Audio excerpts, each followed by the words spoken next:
Shem. शर्म आती है आपको सरफराज अहमद, शोएब मलिक के साथ बहुत ज्यादा ज्यादती की। दुनिया जहां के नालायक, निकम्मे और रोंदू सुहेब मकसूद को मिडिल ऑर्डर में सिलेक्ट कर लिया गया। लैपटॉप चीफ सिलेक्टर मोहम्मद वसीम को शोएब मलिक को टीम में वापस डालना पड़ा।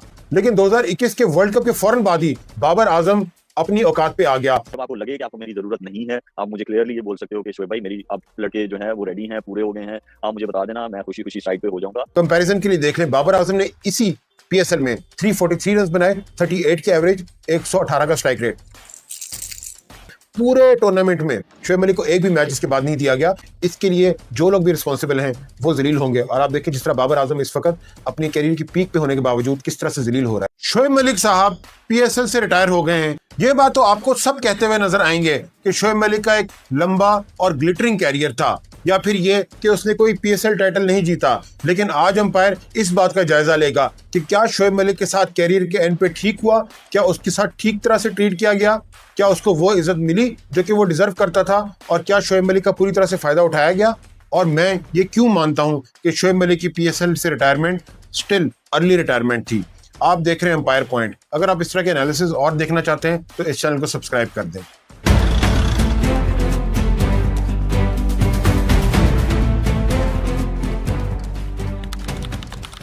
सबसे पहले हम नजर डालेंगे शोएब मलिक के पीएसएल कैरियर पे।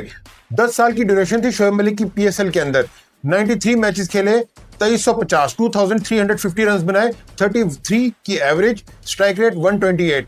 15 फिफ्टियां थी शोएब मलिक की पीएसएल के अंदर। इसके अलावा उसने 17 विकेटें भी ली थी। शोएब मलिक के पीएसएल के अंदर all time 4th most run हैं, जो कि एक बड़ी बात है, क्योंकि स्पेशली ये सोचते हुए कि वो मिडिल ओवर्स में बैटिंग करता था। ये कैरियर आपके सामने है, T20 आईज हो या फिर पीएसएल, सब जानते हैं कि शोएब मलिक का एक जबरदस्त कैरियर रहा है। लेकिन यहाँ पे हम बात करेंगे कि शोएब मलिक के साथ जो बर्ताव किया गया, क्या वो ठीक था या गलत।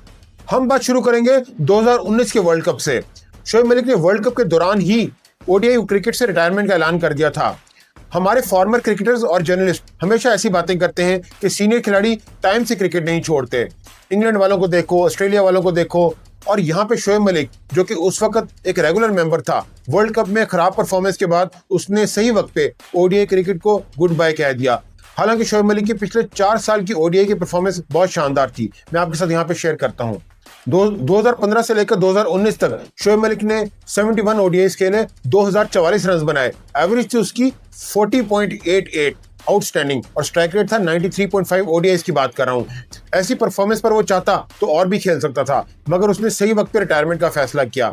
अभी बांग्लादेश वाला ओडीआई रहता था जिसमें पाकिस्तान को बड़े मार्जिन से जीतने की कोशिश करनी चाहिए थी, लेकिन पाकिस्तान ने कोशिश की ही नहीं।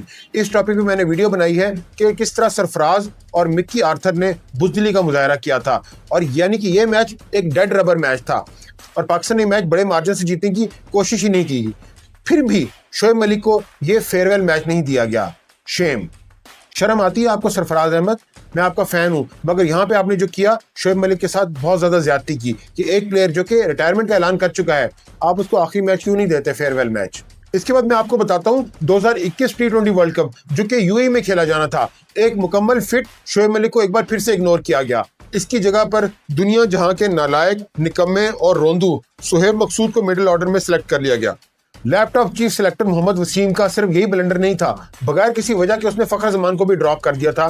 फिर सोशल मीडिया पे शोर मचा तो मोहम्मद वसीम पर दबाव पड़ा और फखर जमान को टीम में ले आया गया, मगर शोएब मलिक को फिर भी टीम में नहीं लेके आए ये लोग, क्योंकि शोएब मलिक कभी भी सोशल मीडिया प्रेशर के ऊपर टीम में नहीं आया, हमेशा परफॉर्मेंस के ऊपर आया है। इसके फौरन बाद शोएब मलिक ने T20 वर्ल्ड कप से जस्ट पहले डोमेस्टिक T20 में ये जबरदस्त इनिंग खेली, जहां पे पंजाब की टीम के ये बड़े बड़े सूरमा इंक्लूडिंग बाबर आजम आउट हो गए थे। शोएब मलिक ने एक क्लासिक T20 इनिंग खेली जिसमें आगाज में मोहतात अंदाज से खेला और आखिरी ओवर्स में चौके छक्कों की बरसात कर दी। माइक हेजमैन ने इनिंग के दौरान ही सिलेक्टर्स को याद दिलाया कि आप किस हीरे को ड्रॉप करके बैठे हुए हैं।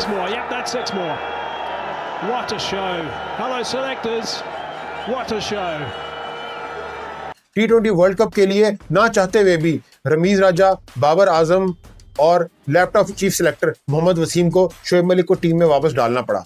लेकिन 2021 के वर्ल्ड कप के फौरन बाद ही बाबर आजम अपनी औकात पे आ गया और उसने यंग प्लेयर्स को चांस देने के नाम पे शोएब मलिक को ड्रॉप कर दिया। शोएब मलिक और बाबर आजम के दरमियान में ये गुफ्तगू हुई थी गौर से सुनिए। अगर आप मेरा पर्सनल आंसर चाहते हो कि मेरी फिटनेस का क्या है, या मैं और खेल सकता हूँ, या मैं बोझ तो नहीं बनूंगा टीम पे, तो ऐसा कुछ नहीं है। आप मुझे जानते हो, आप मेरी फिटनेस को जानते हो कि आप मुझे बताओ कि हाँ जी मैं और खेलूं, तो मैं जरूर अवेलेबल हूँ। मैं पाकिस्तान के लिए हमेशा से अवेलेबल रहा हूँ और हमेशा से बहुत सारी चीजें छोड़ी भी हैं। शोएब मलिक कभी भी टीम पे बोझ नहीं बनना चाहता था, उसने हमेशा से कप्तान के फैसले को यस कहा था। आप मुझे बताओगे कि यार अगर आप चाहते हो मैं सिलेक्टेड सीरीज खेलूं, या आप चाहते हो कि मैं सिलेक्टेड मैचेस खेलूं, या जो भी है, आप मेरे साथ कम्युनिकेट करो, बजाय मुझसे कोई और कम्युनिकेट करे। मैं चाहता हूं आप कम्युनिकेट करो। अगर आपको लगता है कि मैं और खेल सकता हूं तो मैं बिल्कुल अवेलेबल हूं। अब वेस्ट इंडीज में उसने कहा नहीं, मुझे कुछ लड़कों को चेक करना है, आप ये सीरीज रेस्ट करो। मैंने रेस्ट की। अब ऑस्ट्रेलिया की सीरीज में भी जो एक वाइड T20 है, उसमें भी उन्होंने कहा कि मैं आपको बताऊंगा। हाँ, मैंने ये भी उनको कहा था, जब आपको लगे कि आपको मेरी जरूरत नहीं है, आप मुझे क्लियरली ये बोल सकते हो कि शोएब भाई मेरी अब लड़के जो है वो रेडी हैं, पूरे हो गए हैं, आप मुझे बता देना, मैं खुशी खुशी साइड पे हो जाऊंगा। लेकिन बाबर आजम ने क्या किया, शोएब मलिक को निकालकर खुशदिल शाह, हैदर अली, आसिफ अली, इफ्तिखार, इन जैसे निकम्मे खिलाड़ियों को बार बार चांस दिए। लेकिन ना तो ये प्लेयर्स यंग थे, हैदर अली के अलावा बाकी तमाम प्लेयर्स काफी एज के थे, और ना ही ये प्लेयर्स टैलेंटेड थे। इसकी वजह से Asia cup 2022, T20 world cup 2022 और T20 वर्ल्ड कप 2024, इन तमाम वर्ल्ड कप्स में एक ही मसला सामने आया। मिडिल ओवर्स में स्पिनर्स को खेलने वाला प्लेयर चाहिए था पाकिस्तान को, जो कि स्ट्राइक रोटेट कर सकता हो, और ये तमाम खिलाड़ी इसमें से कुछ भी नहीं कर सकते थे। शोएब मलिक स्पिनर्स को खेलने का मास्टर था, स्ट्राइक रोटेशन का भी एक्सपर्ट था, अच्छे स्ट्राइक रेट के साथ इनिंग को फिनिश कर सकता था, तजर्बेकार भी था, जबरदस्त फील्डर था, बेहतरीन रनिंग बिटवीन द विकेट्स करता था। इसके अलावा पार्ट टाइम बॉलिंग भी करता था और मैच में खिलाड़ियों का हौसला भी बढ़ाता था। आप देखेंगे जब हसन अली से कैच ड्रॉप हुआ था 2021 वर्ल्ड कप में, सबसे पहले शोएब मलिक उसके पास आया। मगर जबरदस्त और मिसाली फिटनेस के बावजूद शोएब मलिक को लगातार इग्नोर किया गया। अगर आपको T20 इंटरनेशनल में शोएब मलिक की परफॉर्मेंस के ऊपर कोई शक है, तो आप इसकी 2015-16 के बाद जब उसका कमबैक हुआ था, उसके बाद से इसकी एवरेज देखें, क्योंकि उससे पहले शोएब मलिक जिस एरा में खेला था वहां पे T20 क्रिकेट इतनी तेज नहीं थी। लेकिन 2015 के बाद से इसका रिकॉर्ड देखें, 65 T20s, 56 जनाब इसने इनिंग्स खेली थी, 14676, 1476 रन इसने बनाए थे, 41 की जबरदस्त एवरेज, 142 का स्ट्राइक रेट और 6 50 भी थी। कंसिडरिंग ये नंबर 5 पे खेलता था, नंबर 6 पे, ये आउटस्टैंडिंग रिकॉर्ड था। नेशनल टीम से इग्नोर होने के बावजूद शोएब मलिक ने PSL 2022 में जबरदस्त परफॉर्मेंस दिखाई। ये जनाब इसका रिकॉर्ड देखिए, 401 रन बनाए थे, 44.56 की एवरेज और 157 का स्ट्राइक रेट, आउटस्टैंडिंग। और कंपैरिजन के लिए देख लें, बाबर आजम ने इसी PSL में 343 रन बनाए, 38 की एवरेज, 118 का स्ट्राइक रेट। यानी कि शोएब मलिक हर चीज में बाबर आजम से बेहतर था।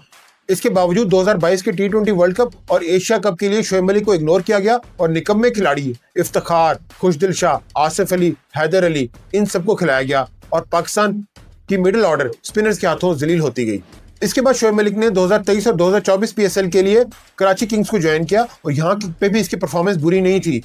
2023 की PSL में 200 रन बनाए थे, 28.6 की एवरेज, स्ट्राइक रेट 127, और 2024 में 254 रन बनाए थे, 31.8 की एवरेज, स्ट्राइक रेट थोड़ा सा कम था, 116, लेकिन ओवरऑल फिर भी इंप्रेसिव। कंपैरिजन के लिए देख लें, खुशदिल शाह इस PSL में सिर्फ 68 रन बनाए थे 17 की एवरेज से, और आसिफ अली ने सिर्फ 72 रन बनाए थे 18 की एवरेज। आप देखें कि किन प्लेयर्स को प्रेफर किया गया शोएब मलिक के ऊपर।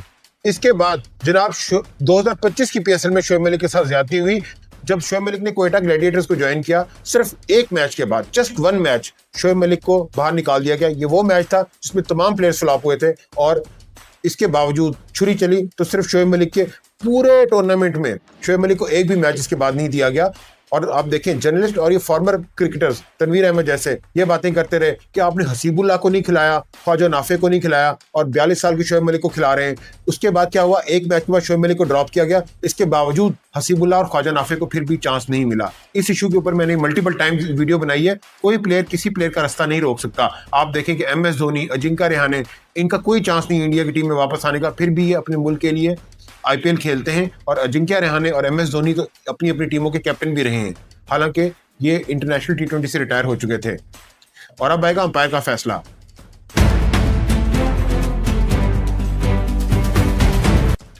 शोएब मलिक के साथ जो पिछले 4 सालों में ज्यादतियां की गई हैं, ये शोएब मलिक के साथ ज्यादती नहीं, ये पाकिस्तान क्रिकेट टीम के साथ ज्यादती है। एक मुकम्मल फिट और एक मुकम्मल इन फॉर्म शोएब मलिक को टीम से ड्रॉप कर दिया गया सिर्फ एज की बिना पे। हालांकि इंपॉर्टेंस फिटनेस की होती है, एज की नहीं।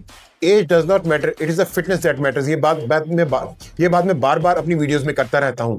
और पाकिस्तान का असल मसला था मिडिल ओवर्स का, मिडिल ऑर्डर का, यानी कि कोई प्लेयर ऐसा नहीं है पाकिस्तान के मिडिल ऑर्डर में। और आप देखिए इस जो एशिया कप में पाकिस्तान इंडिया से मैच हारा है, इसकी वजह भी यही थी कि पाकिस्तान की मिडिल ओवर्स में कोई प्लेयर ऐसा नहीं है जो कि स्ट्राइक को रोटेट कर सके, और कोई प्लेयर ऐसा नहीं है जो स्पिनर्स को डोमिनेट कर सके। और यही वो क्वालिटी थी जो कि शोएब मलिक के अंदर आउटस्टैंडिंग थी, कूट कूट के भरी हुई थी। और शोएब मलिक एक जबरदस्त उसकी फिटनेस थी, रनिंग बिटवीन द विकेट्स और गेम अवेयरनेस, इन सब चीजों के बावजूद बाबर आजम और दूसरे कैप्टन ने, तमाम कोचेज ने, सिलेक्टर्स ने शोएब मलिक को इग्नोर किया। और इसी वजह से जब से शोएब मलिक पाकिस्तान टीम से गया है, उस वक्त से पाकिस्तानी टीम T20 क्रिकेट में जलील पे जलील हो रही है। शोएब मलिक के साथ जो ज्यादती की गई है, इसका शोएब मलिक के ऊपर कोई इफेक्ट नहीं आएगा, क्योंकि शोएब मलिक को ऑलरेडी अल्लाह ने बहुत इज्जत दी है, बहुत पैसा दिया है। वो आज भी बहुत पैसा कमा रहा है, मेंटोर बन के, कोच बन के बहुत पैसा कमाएगा इंशाल्लाह। लेकिन जो पाकिस्तान टीम के साथ ज्यादती की गई शोएब मलिक को ड्रॉप करके, इसके लिए जो लोग भी रिस्पॉन्सिबल हैं वो जलील होंगे। और आप देखिए जिस तरह बाबर आजम इस वक्त अपनी कैरियर की पीक पे होने के बावजूद किस तरह से जलील हो रहा है बिग बैश के अंदर। अगर आप अंपायर की और वीडियोस देखना चाहते हैं तो इस चैनल को सब्सक्राइब कर दें।